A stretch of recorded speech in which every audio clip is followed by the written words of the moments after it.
state media is telling the people of Iran that the Ayatollah has been killed. Again, Iran's state-run media is now confirming that the Ayatollah has been killed. To defend our people against Hezbollah strikes, we must take out those weapons. Iran, may tinatagong paggawaan ng mga arsenal at missile at ang US nagbanta ng bobombahin ang Iran kapag hindi sumunod sa usapan. Tumindi ang tensyon sa Middle East matapos magpadala ang Amerika ng ikalawang aircraft carrier sa rehiyon, kasabay ng banta ni Pangulong Donald Trump na babombahin ang Iran kung hindi ito makipagkasunduan tungkol sa kanilang nuclear program. Hindi lang kasi oil at energy ang yaman ng Iran, kundi pati sa mga armas na kayang-kayang tumapat sa mga malalakas na bansa. Ang tunay na pinagmumula ng lakas ng Iran ay ang kanilang missile factories, mga pabrika ng sandata na literal na kayang tumama ng eksaktong target mula libo-libong kilometro ang layo. Paano nga ba mapapasunod ang Iran ng US gamit ang matitinding sanctions at mga banta? Anong klaseng mga armas ang kaya nilang buuin? At bakit kinatatakutan sila ng mga bansang tulad ng Israel at Saudi Arabia? Yan ang ating aalamin.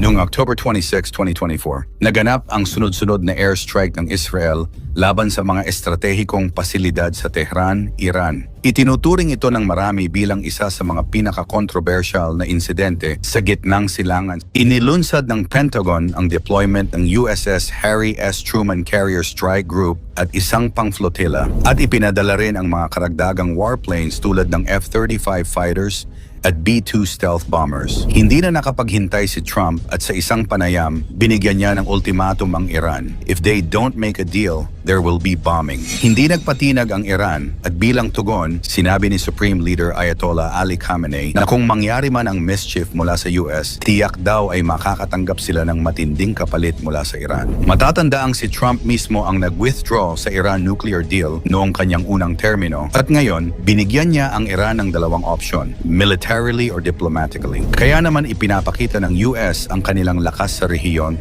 gamit ang kanilang mga B-2 bombers and B-52 na kayang dumapo at magdala ng total destruction anumang oras. Kung ito ay indikasyon na mas matinding digmaan ang malapit ng humasik, ang mga leader ng Europa, kasama na si French President Emmanuel Macron, ay nagsasabi ng posibilidad ng almost inevitable na military clash. Sa kabila ng mga banta, may ilan pa ring umaasa na may pag-asa pa para sa isang diplomatic solution. Ngunit ang mga patuloy na airstrikes sa mga Houthi rebels ng Yemen ay patuloy na nagpapainit sa sitwasyon. Ang tanong, magtutuloy-tuloy ba ang digmaan o makakamtan pa ba ang isang kasunduan? Sa kabila ng lahat ng ito, may tinatagong sikretong lakas ang Iran. Dahilan kung bakit hindi yata natatakot ang Iran sa mga banta ng US. Tahimik pero malalakas. Iyan ang mga pabrika ng missile ng Iran, isang mahalagang bahagi ng kanilang defense industry.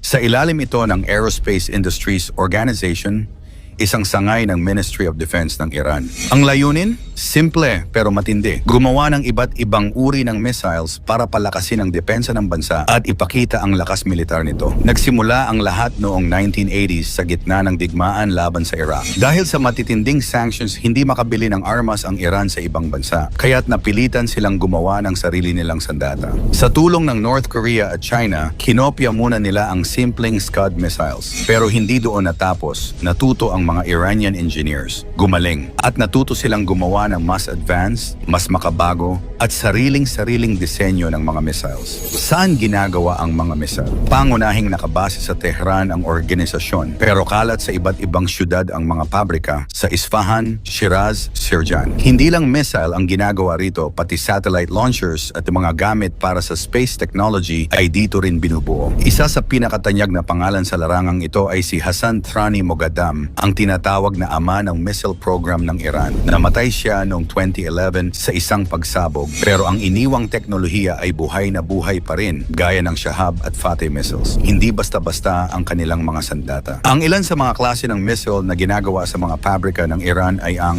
ballistic missiles, Shahab Gadra, kayang tumama sa target na lampas 2,000 kilometro ang layo. May solid at liquid fuel na version. Cruise missiles, Noor Nasr, mas eksakto at kayang baguhin ang direksyon habang lumilipad. Katulad ng Meshkat na abot din ng 2,000 kilometers. Anti-tank missiles, Tosan, maliit pero malupit. Kayang durugin ang armored vehicles. Air defense systems, third of Khordad, Kayang barilin ang mga kalabang eroplano o missile mula sa ere.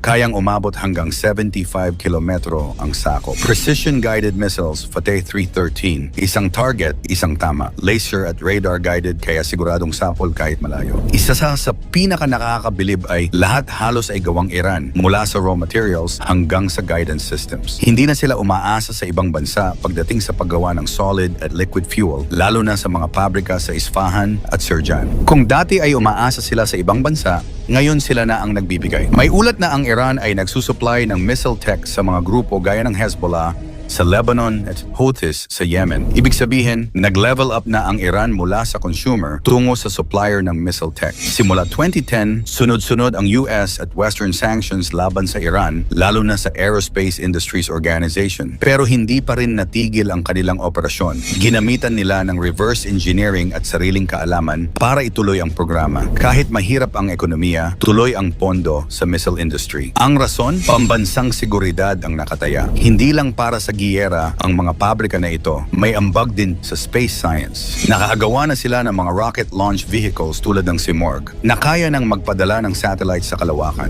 Noong 2009, opisyal na naging bahagi ang Iran ng mga bansang kayang magpalipad ng satellite. Mahigpit ang seguridad sa mga pabrika ng missile. Hindi lahat ng lokasyon ay ipinapakita sa publiko. Top secret. Protektado mula sa mga posibleng atake. Ang mga engineer at scientist ay galing sa mga prestihiyosong universidad gaya ng Sharif University at University of Tehran. Matagal ang training at eksperto talaga. Ang epekto sa Middle East. Bakit kinakabahan ang Israel at Saudi Arabia? Dahil kayang abutin ng mga missile ng Iran ang kanilang mga teritoryo kahit hindi umaalis sa loob ng Iran. Deterrent power, isang taktika kung saan ang kakayahang manlaban ay nagsisilbing panakot para huwag silang atakihin. Isa sa mga pinakamalaking hamon ay missile testing. Ginagawa ito sa disyerto, malayo sa mga mata ng mundo. Minsan nagkakaroon ng protesta mula sa ibang bansa. Pero iginiit ng Iran na ito ay para sa self-defense lamang. Hindi naman lahat ng mamamayan ng Iran ay sang-ayon. May mga nagsasabing dapat sa education at healthcare na pupunta ang pera,